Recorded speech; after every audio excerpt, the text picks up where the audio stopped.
So if you put a human being, like, right inside an fMRI machine. Oh yeah, those massive brain scanner. Right, exactly. You put them in there, and you expose them to specific types of everyday language. I mean, not even extreme stuff, just the exact kind of rhetoric we hear on, the evening news. Or just the bitter complaints around the office water cooler, really. Yeah.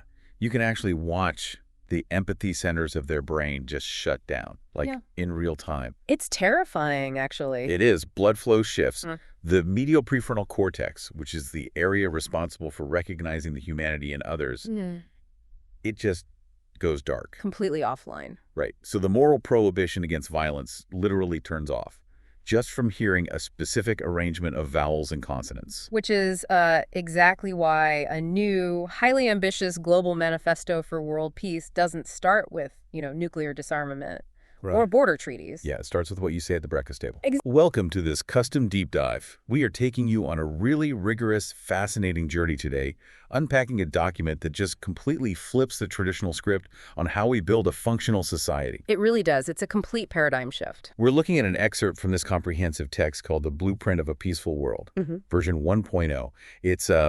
It's the public academic version of a manifesto for a movement called Peaceful World. And it is a dense, highly systematic piece of work. I mean, it treats global peace not as this mystical, abstract concept, but basically as an engineering problem. Like an operating system for a new civilization. Yeah, that's a great way to put it, an operating system. Exactly.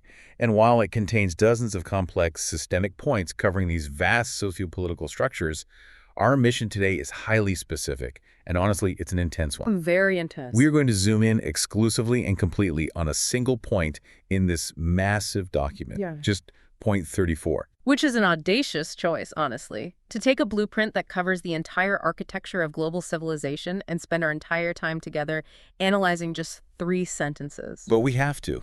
We really do, because those 3 sentences contain an entire universe of human interaction. They do. There's so much packed in there. Right. Point 34 makes this massive, staggering claim that global peace isn't engineered by diplomats at mahogany tables. Yeah. It starts right inside our own mouths. Literally. Let me read the exact text of point 34, so you, listening to this right now, have a precise anchor for everything we're about to explore. So here it is, word for word. Go for it. Ethics of speech, nonviolent communication. We reject hate speech and master the practices of nonviolent communication, or NVC, by Marshall Rosenberg. Remember, words can kill and words can heal. We choose bridge words. Wow. Yeah, what's fascinating here is treating a 3-sentence point as a macro solution for peace. It's wild, right? It really is. It elevates everyday conversation to the level of geopolitics. I mean, there is absolutely no filler in those 3 sentences. None at all. Every single word, ethics, reject, master, kill, bridge, is a load-bearing structural beam in this blueprint. Okay, so let's unpack this. I want to start with the very title of the point, which is ethics of speech. And that first assertion, we reject hate speech. Which the broader text frames as rejecting the language of enmity. Right, exactly. So what does it actually mean to apply the rigid framework of ethics to speech? Because, we usually reserve ethics for physical action. Oh, like fraud or theft. Yeah, physical harm. Those are ethical violations because they have tangible victims. But speech, we tend to treat speech as ephemeral. It's just air vibrating from my larynx to your eardrum. Right, but if we connect this to the bigger picture, the manifesto is challenging our fundamental categorization of language. We tend to think of language passively, Like a mirror, just reflecting reality. Exactly, just a mirror. But this document is leaning heavily into what linguists call speech acts. Language doesn't just describe the world, it actively constructs it. So it's kind of like software code. That's a much better way to look at it, actually, yes. If society is a network of computers, speech is the syntax of the operating system. It's the code that allows us to interoperate. Precisely. And if you introduce malicious code like hate speech or the language of enmity, you aren't just expressing a feeling, you are actively degrading the network. Yeah. The ethics of speech proposes that our words are the acoustic and psychological environment we all share. It's like an environmental ethic applied to human cognition. So using the language of enmity is essentially injecting a virus into the social network. It corrupts the data flow between individuals. It does, and the phrase reject hate speech or the language of enmity, it goes significantly deeper than just avoiding obvious profanity or slurs. Right. It's not just about not swearing. No, not at all. Enmity is a framing mechanism. It's a specific cognitive stance that inherently positions another person as an enemy, an obstacle, or basically a lesser being. So it's setting the stage. Exactly. When you use the language of enmity, you are structurally setting up a battlefield in your mind before a single physical action is even taken. I want to push back on this a bit, or at least explore the friction here.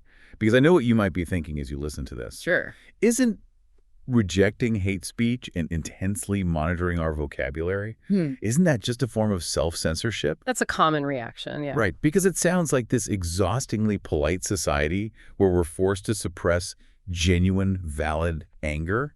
Like, if someone fundamentally wrongs me, don't I have a biological and psychological right to express that hostility? This feels like a mandate to walk on eggshells. This raises such an important question, and honestly, it's the exact hurdle that behavioral psychologists observe when people first encounter this framework. We have to separate the concept of censorship from the concept of ethical mastery. Okay, how so? Well, censorship is the suppression of the underlying emotion. It's the state saying, you are not allowed to be angry. Which never works. Never. It is entirely counterproductive to peace because suppressed anger always metastasizes. It turns into something worse. Right. Point 34 is not advocating for the suppression of emotion. It is stating that the language of enmity is simply a flawed, primitive tool for expressing that emotion. A flawed tool. Let's break that down. How is it fundamentally flawed? Because, I mean, when I'm furious, yelling an insult feels incredibly effective in the moment. It releases tension. It feels effective to you because it provides a quick hit of dopamine and adrenaline. Right. The chemical rush. Exactly. But biologically and communicatively, it fails entirely. Let's look at the evolutionary psychology of it. The language of enmity is a heuristic. It's a mental shortcut. Like a fast track for the brain. Yeah. When we are threatened, our brains want to conserve energy and act quickly. It takes very little cognitive glucose to label someone a monster or an idiot. It's fast, cheap processing. Fast and cheap, but it's a tool that shatters upon use. It's like trying to drive a screw with a hammer. You know, it makes a lot of noise, it feels like you're doing work, but you're really just destroying the material. That is exactly. The language of enmity, blaming, shaming, diagnosing the other person's character flaws, it triggers the amygdala in the listener. The fear center. Yes. The moment you attack, their brain perceives a survival threat. And their prefrontal cortex, the part of the brain responsible for logic, listening, and empathy, literally downregulates. It just shuts off. It goes offline. You have guaranteed that they cannot hear your underlying message. You haven't communicated your pain. You've just initiated a mutual threat response. So rejecting it is an active, ethical choice, not passive censorship. It's an upgrade. Exactly, an upgrade. Looking at the hammer, looking at the screw, and realizing, okay, this tool is actively preventing me from achieving my goal of being understood. I need to put the hammer down. Yes. You are still permitted to be furious. You are still required to demand justice or boundaries or change. But the ethics of speech demand that you find a syntax for that anger that doesn't trigger a biological threat response in the other person. Because the moment you do that... You've stepped off the path of a peaceful world and onto the path of war. Wow. Which brings us to the operational core of this blueprint. Because if we recognize that the language of enmity is a broken tool, we can't just stand there empty-handed when we're furious or hurting. We need a replacement technology. And this manifesto doesn't leave that up to interpretation at all. It names a very specific methodology. Right. And here's where it gets really interesting. Look at the specific verb used in the text. It says, and master the practices of nonviolent communication, or NVC, by Marshall Rosenberg. Yeah, the verb choice is crucial. It doesn't say we learn about it. It doesn't say we attempt it when we're in a good mood. It demands that we master it. That verb master carries immense psychological and neurological weight. Mastery implies the creation of new neural pathways. Changing the brain. Yes, physically rewiring the brain. It implies a rigorous, disciplined acquisition of a skill until it becomes the default reflex. I mean, you don't try to speak a foreign language in a high-stakes negotiation. You master it through thousands of hours of conscious repetition. And Marshall Rosenberg's Nonviolent Communication, or NDC, is the specific language we are being asked to master here. So let's provide some necessary context for you, the listener, about who Rosenberg was and why a geopolitical peace manifesto is mandating his specific psychological framework. It is crucial context. Marshall Rosenberg was an American psychologist, but his framework wasn't born in a sterile laboratory. Okay, he had a pretty intense background. He did. He grew up in Detroit in the 1940s and directly experienced the horrific race riots of 1943. He spent his life trying to understand two fundamental questions. Which were? First, what happens to humans that disconnects us from our compassionate nature, leading us to violence? And conversely, what allows some people to stay connected to their compassion even under the most extreme circumstances? So this framework wasn't designed for, mild corporate disagreements. It was forged in the fires of literal physical violence and deep societal fracture. He later worked integrating schools during the civil rights movement, right? He did. He mediated between rioting students and administrators, and later between warring factions in global hotspots like Rwanda, the Middle East, and the Balkans. Incredible. What's fascinating here is why the blueprint of a peaceful world relies on this specific tool. A global peace manifesto requires a standardized protocol for interpersonal conflict. Why is that? Why not just macro-level treaties? Because systemic peace is biologically and socially impossible without it. You cannot build a peaceful macro society out of micro units, meaning individuals who only know how to tear each other down when their needs aren't met. NVC is that standardized protocol. Okay, let's deeply examine the mechanics of this protocol then, because it is incredibly difficult to execute. Oh, it's exhausting at first. It requires what I would call a massive cognitive override. Mm-hmm. There are 4 core components to NVC: observation, feelings, needs, and requests.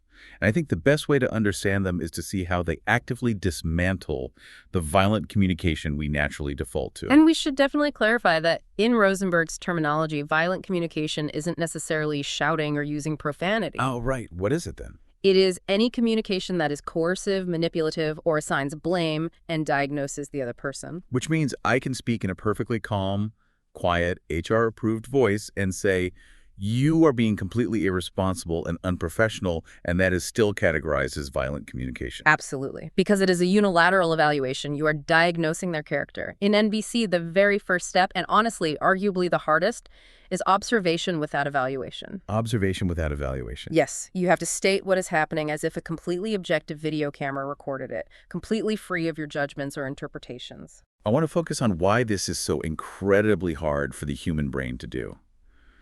Daniel Kahneman talks about System 1 and System 2 thinking. Right, fast and slow. Yeah.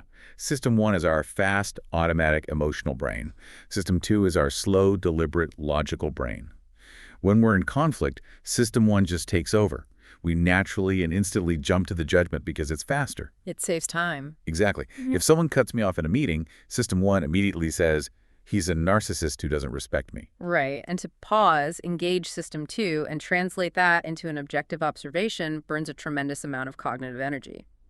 The Indian philosopher J. Krishnamurti once said that observing without evaluating is the highest form of human intelligence. Wow, the highest form. Let me try to apply this to a real high-stakes scenario to show how difficult it is. Okay, let's hear it. Let's say I've been working on a massive project for 6 months. A colleague of mine presents the project to the board and actively uses the word I instead of we, effectively taking all the credit. Ooh, yeah. That's a rough one. I am absolutely furious. If I try to use NVC, my first instinct for the observation step is to say, I observed you stealing my work. But that fails the test, doesn't it? It fails immediately. Why, I'm observing a theft. Because stealing is an evaluation. It implies malicious intent. It is a judgment of their moral character. If you start the conversation with, you stole my work, their amygdala fires, their defense mechanisms deploy, and the conflict escalates immediately. They just get defensive. Exactly. They will immediately argue the semantics of the word steal. Okay, so I have to strip it down to the raw data, the video camera test. Yep. I would have to say, during the board meeting, I observed that when you presented the slide deck we co-authored, you used the pronoun I instead of we. Yes. Notice the difference in the biological response to that sentence. It is an irrefutable fact. They cannot argue with the observation. Because it's literally what happened. Right. You haven't attacked them. Yeah. You have merely established a shared objective reality as the foundation of the conversation. It feels almost clinical, but I see how it prevents the immediate derailment of the argument. But isolating the observation isn't enough, because I am still furious. Which brings us to the second component, feelings. And here is where people face the second major hurdle. In NVC, you have to express actual feelings, and you have to take total responsibility for them. You have to avoid what Rosenberg called pseudo-feelings. What exactly is a pseudo-feeling? It sounds like an oxymoron. A pseudo-feeling is a word that sounds like an emotion, but is actually an evaluation of what you think the other person is doing to you. Words like abandoned, manipulated, ignored, or disrespected. Wait. If I say I feel disrespected by what you did in the meeting, that's a trap. It is absolutely a trap. Because disrespected is just me sneaking my accusation back into the sentence under the guise of an emotion. Hidden inside I feel disrespected is the accusation. You are disrespecting me. Exactly. It's an attack cloaked in vulnerability. If you say, I feel manipulated, you are calling the other person a manipulator. True feelings are internal physiological states. Like Sadness, joy, fear, frustration, terror, relief.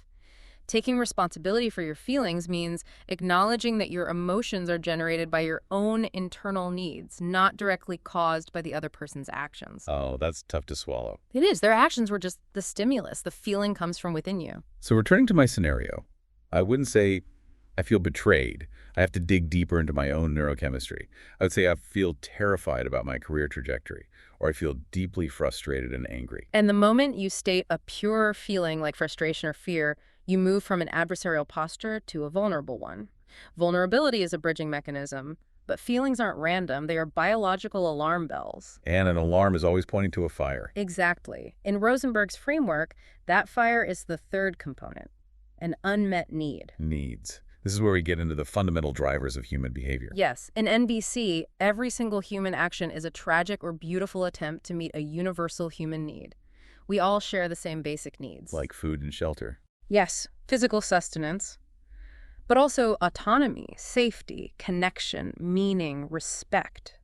If your needs are being met, you feel positive emotions.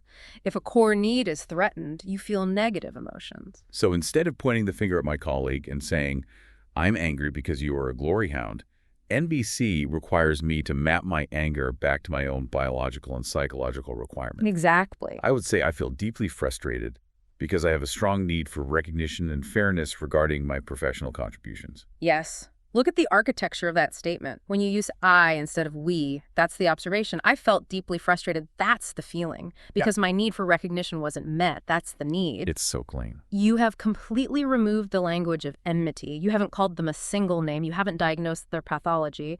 You have simply stated your reality. And because you haven't triggered their threat response, they actually have the cognitive bandwidth to hear your pain. Which leaves the final step. Yeah. The request. Yeah. Because if I just stop at I need recognition, the situation isn't resolved. I'm just complaining eloquently. Right. A request translates the internal need into external action. But it must be a clear, positive, concrete request. And most importantly, it cannot be a demand. What's the mechanical difference between a request and a demand? Because they often use the exact same words. The difference lies entirely in how you react if the other person says no. Oh, that's the catch. Autonomy is a core human need. If you ask your colleague, would you be willing to send an email to the board clarifying that we co-authored the project?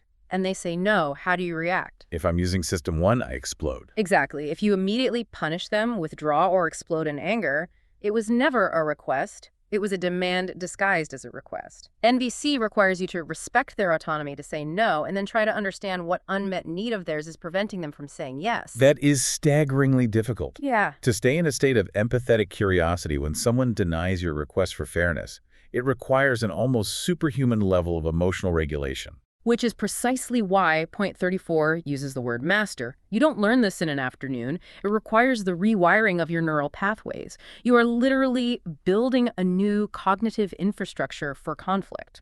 And the Manifesto demands this mastery because if citizens cannot resolve micro-conflicts over stolen credit or broken promises without resorting to enmity, it's a mathematical certainty that the society will scale that enmity up to the macro level. That's the core of it. Wars are just interpersonal arguments scaled up to the national level, amplified by historical grievance and kinetic weapons. And that profound escalation brings us to the most dramatic, heavy-hitting sentence in the text. Point 34 states, we remember words can kill and words can heal. I'm going to push back on the phrasing here, because to a skeptical listener, saying words can kill sounds like poetic hyperbole. Sure, it sounds dramatic. It sounds like a metaphor, like saying your words pierce my heart. Right, but if we connect this to the bigger picture of the entire blueprint and to the scientific realities we discussed at the very beginning of this deep dive, we have to understand that this is not a metaphor, it is entirely literal. Literal. In a document about preventing global warfare, they are stating a well-documented historical and neurobiological fact. Every single physical act of mass violence, every war, every genocide is preceded and sustained by specific sequences of language. Let's walk through the actual mechanics of that, because there is a very specific causal chain between a syllable and a bullet. How exactly do words kill? It's a fatal cognitive cascade. It begins with categorization. We use language to divide the complex world into binary groups. Us and them. Tribalism. Yes. This relies on our evolutionary tribal instincts. Once the outgroup is established, we apply the language of enmity. We assign negative, generalizing evaluations to them. But the critical threshold, the point of no return, is dehumanization. The moment we stop using human descriptors. Exactly. When propagandists or ordinary citizens start using words that equate human beings to animals, to diseases, to vermin, or to inanimate objects, we've seen this historically in every major atrocity. Like where? During the Rwandan genocide, the radio station RTLM didn't just tell people to go out and kill. They spent months referring to the Tutsi minority as cockroaches. God. In Nazi Germany, Jewish people were routinely described in state media as parasites or typhus carriers. And that isn't just name-calling. It is a calculated neurolinguistic hack. It is a hack of the human empathy network. Let's return to the fMRI machines from earlier. Neuroscience shows that when people are primed with dehumanizing language, when they are told they are looking at vermin or parasites, the medial prefrontal cortex, which activates when we think about ourselves or other humans, shows severely decreased activity. The brain literally stops processing the target as a human being with a mind, feelings, and the capacity for suffering. The words successfully bypass the evolutionary safeguards against killing our own species. So once the target is perceived as a pathogen rather than a person, the moral prohibition against killing them vanishes. In fact, killing a pathogen feels like a moral imperative. It feels like a necessary cleansing. Words pave the psychological road that the tanks eventually roll down. That's an intense image. The propagandist who speaks the dehumanizing word, or the citizen who happily repeats it at the dinner table, is fundamentally participating in the physics of the violence. The words literally kill. That is incredibly chilling, but it makes absolute mechanical sense. The word is the primer for the weapon. It alters the environment of the mind so that violence becomes logically justifiable. Exactly. But the Manifesto doesn't just leave us in that dark reality. It says words can heal. And again, we need to treat this not as poetry, but as biology. How do words heal? This relies heavily on the polyvagal theory, developed by Dr. Stephen Porges, which maps how our autonomic nervous system assesses safety and danger. Okay, the nervous system. Right. Just as dehumanizing words trigger the amygdala and flood the body with cortisol and adrenaline preparing for war compassionate, empathetic language triggers the parasympathetic nervous system. The rest and digest system. Yes, specifically the ventral vagal complex. When someone feels genuinely heard and understood, when their feelings and needs are accurately reflected back to them without judgment, which is the exact function of NVC, their nervous system physically regulates. Calm down. Heart rate variability increases, blood pressure normalizes, and the vagus nerve signals the entire body that it is safe to lower its defenses. It's that profound physical sigh of relief you experience when someone finally just says, I see how much pain you're in, and it makes sense to me. Precisely. Psychological wounds are often caused by the denial of our reality or the invalidation of our core needs. Words that validate act as a psychological suture. They actually heal the tissue. They physically alter the neurochemical state of the listener, moving them from isolation and defense into connection and trust. And if we scale that up to the macro level, this linguistic healing is the only mechanism powerful enough to resolve historical, generational grievances. Because you can't force trust. No, you cannot bomb a society into trusting you. You can only listen them into it. Which leads us perfectly to the final instruction the Manifesto leaves us with. It's the ultimate practical application of everything we've just explored. The final sentence of point 34 is, we choose bridge words. It is a brilliant, deeply structural metaphor to end on, tying the engineering theme of the blueprint back to our vocal cords. So what does this all mean for our daily lives? Let's dive into the mechanics of this metaphor. Mhm. Think about what a bridge actually is in the physical world of civil engineering. Its entire purpose is to connect two pieces of land that are separated by a chasm, a turbulent river, or some sort of impassable barrier. A bridge allows traffic, resources, and vital communication to flow back and forth. But a bridge cannot be built from just one side. It requires a foundation on both shores. So what makes a word a bridge? I want to focus on the active verb choose in that sentence.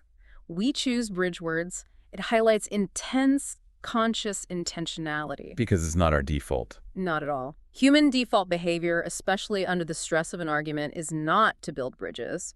Our biological evolutionary default is to build walls. Right. The defensiveness, counterattack, stonewalling, withdrawing. These are all psychological walls designed to protect us from the perceived threat of the other person. And building a wall is incredibly easy. You just pick up rocks and throw them.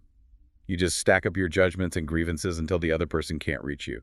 Exactly. But building a bridge requires intentional, complex engineering. It requires cognitive effort. You have to survey the chasm. You have to understand the soil and the ground on the other side. You have to calculate the tension, the load, and the stress points. So choosing a bridge word is an act of cognitive override against our basest defensive instincts. Yes. Let's brainstorm this and give you, the listener, a concrete sense of this vocabulary.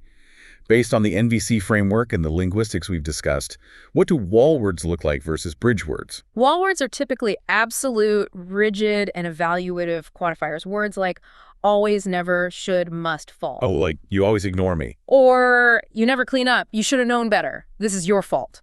And linguistically, those absolute words create an inescapable logical trap.